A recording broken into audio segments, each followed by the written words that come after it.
Good evening, my friends. The day after plus 26, driving the streets of Vračar. In front of me the new Volvo. I didn't see it before. This model.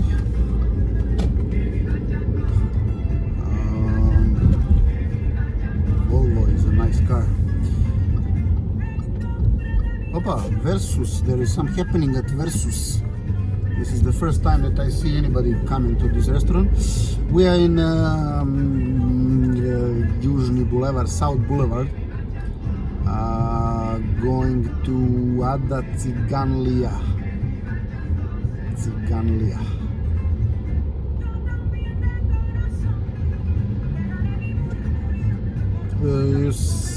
From this place we can see the football stadium of the football club Partizan, the ex so-called stadium of Yugoslav National Army, JNA,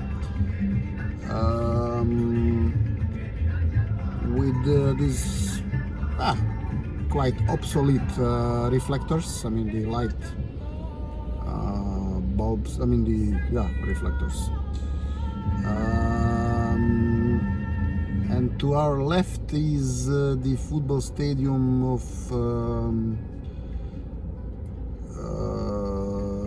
Red Star, Crvena zvezda, Stella Rossa.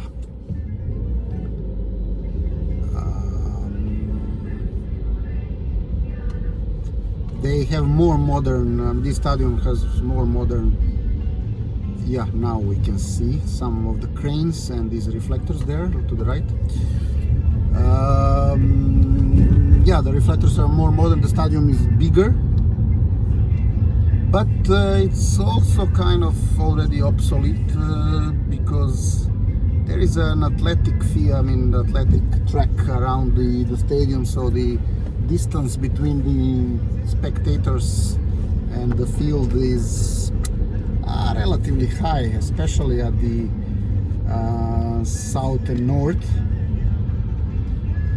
Traditionally, southern tribunes are practically the ones belonging, so to say, to the Partizan fans, and the northern ones are the Delies, Severa, the Red Star fans. But I guess,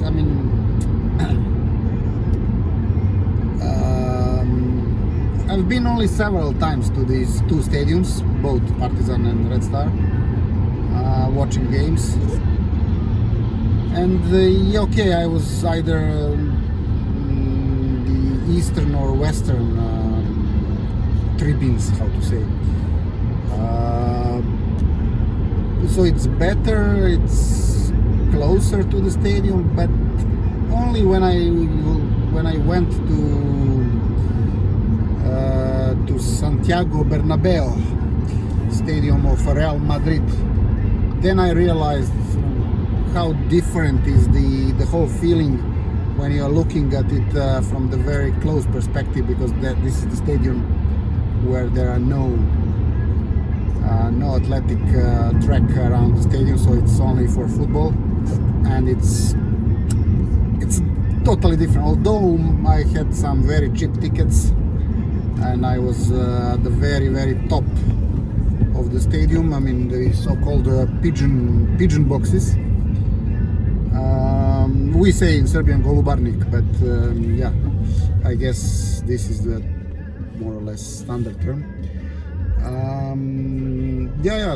Definitely the feeling was much better.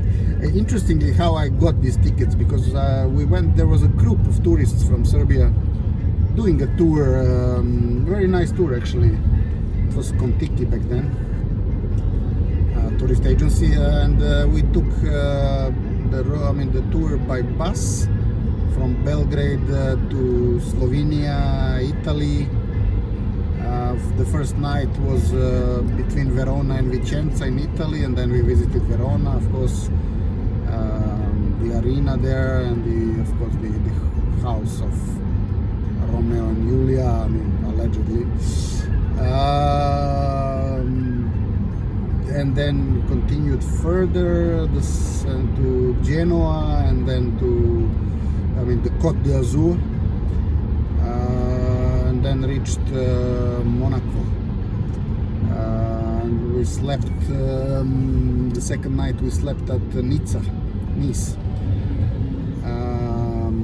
and the third night as well, because we stayed there for 2 nights, practically visiting also Cannes and Monte Carlo, of course, etc., etc.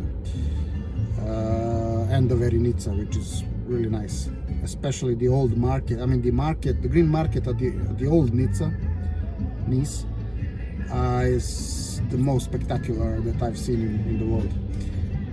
I loved it. And then we went to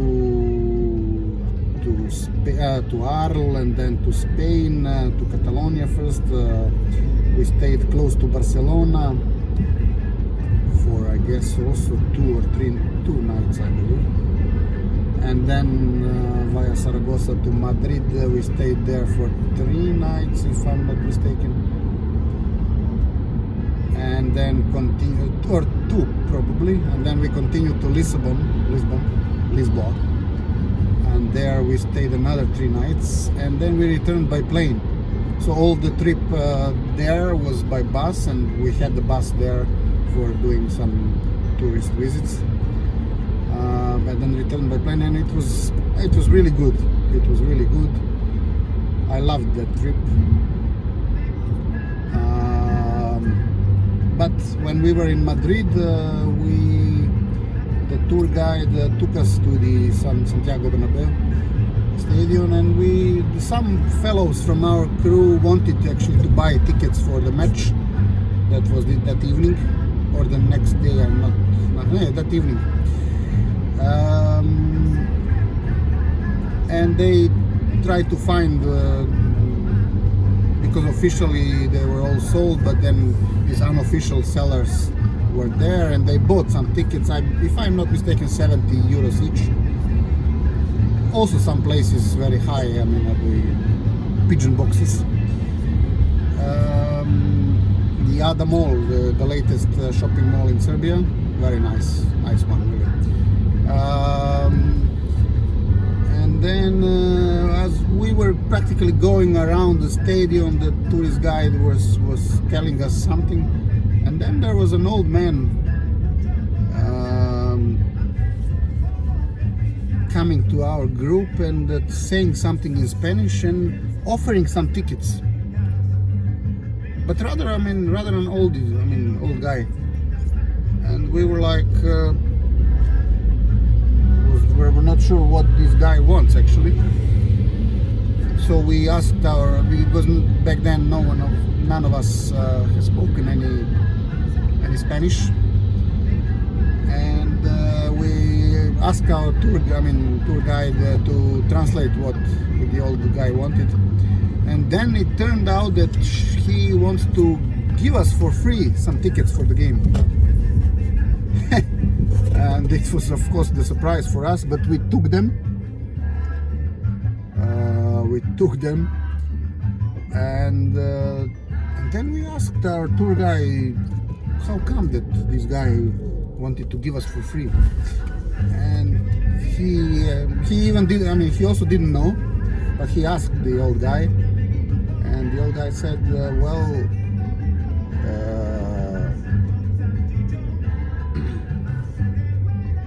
what's this? The old guy said,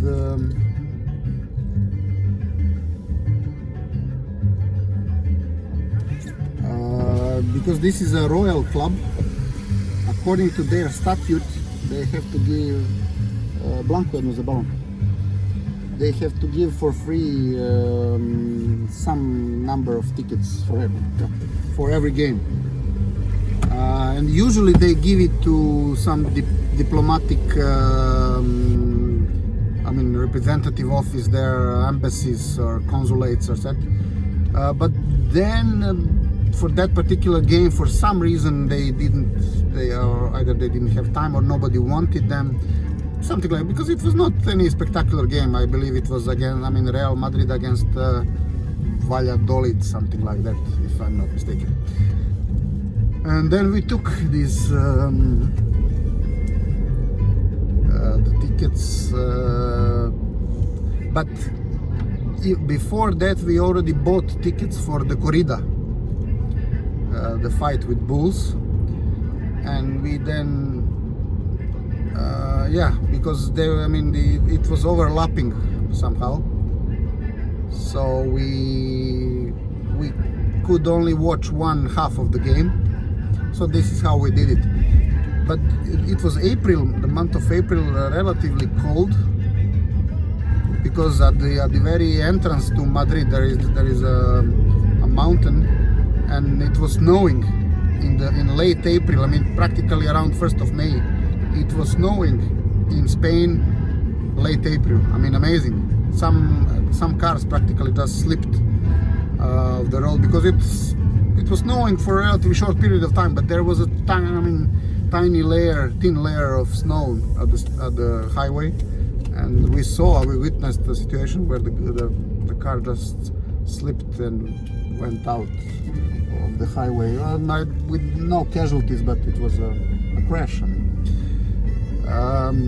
And then yeah, okay, we watched this, and then at some time, because we had relatively light jackets, because we thought, okay, we'll be going to Spain, so we didn't take winter jackets. But at some stage at the stadium, as I said, we were at the very, I mean, the cheapest possible tickets at the very top. And at some stage I just heard zzz, zzz, zzz, zzz, zzz. And I was a bit afraid, I mean, didn't know what is happening. But then I realized that there are heaters, I mean, gas heaters above our heads, heating at the stadium. And I said, wow, I mean, this is then really, I mean, a football stadium. I mean, it was really wow. And it was providing quite some heat actually, so it was quite good. Okay, that much for now. Talk to you soon again. Bye bye.